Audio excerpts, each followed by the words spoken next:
Deuteronomy 24.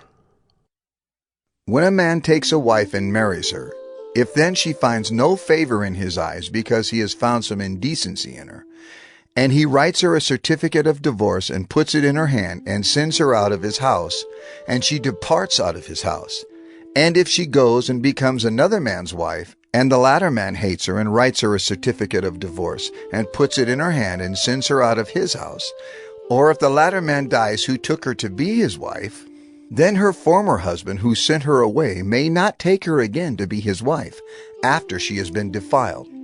For that is an abomination before the Lord. And you shall not bring sin upon the land that the Lord your God is giving you for an inheritance. When a man is newly married, he shall not go out with the army or be liable for any other public duty.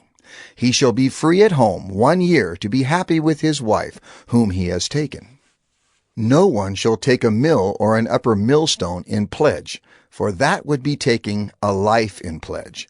If a man is found stealing one of his brothers of the people of Israel, and if he treats him as a slave or sells him, then that thief shall die. So you shall purge the evil from your midst. Take care in a case of leprous disease, to be very careful to do according to all that the Levitical priests shall direct you. As I commanded them, so you shall be careful to do. Remember what the Lord your God did to Miriam on the way as you came out of Egypt. When you make your neighbor a loan of any sort, you shall not go into his house to collect his pledge. You shall stand outside, and the man to whom you make the loan shall bring the pledge out to you. And if he is a poor man, you shall not sleep in his pledge. You shall restore to him the pledge as the sun sets, that he may sleep in his cloak and bless you.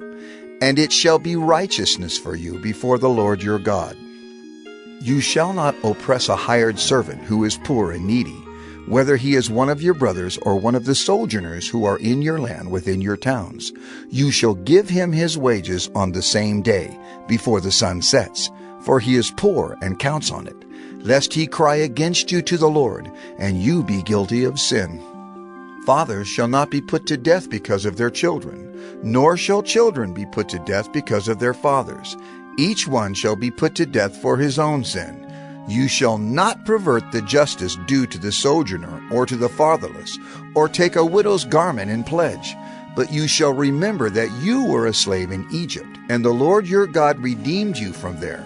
Therefore I command you to do this. When you reap your harvest in your field, and forget a sheaf in the field, you shall not go back to get it. It shall be for the sojourner, the fatherless, and the widow, that the Lord your God may bless you in all the work of your hands. When you beat your olive trees, you shall not go over them again. It shall be for the sojourner, the fatherless, and the widow. When you gather the grapes of your vineyard, you shall not strip it afterward. It shall be for the sojourner, the fatherless, and the widow. You shall remember that you were a slave in the land of Egypt.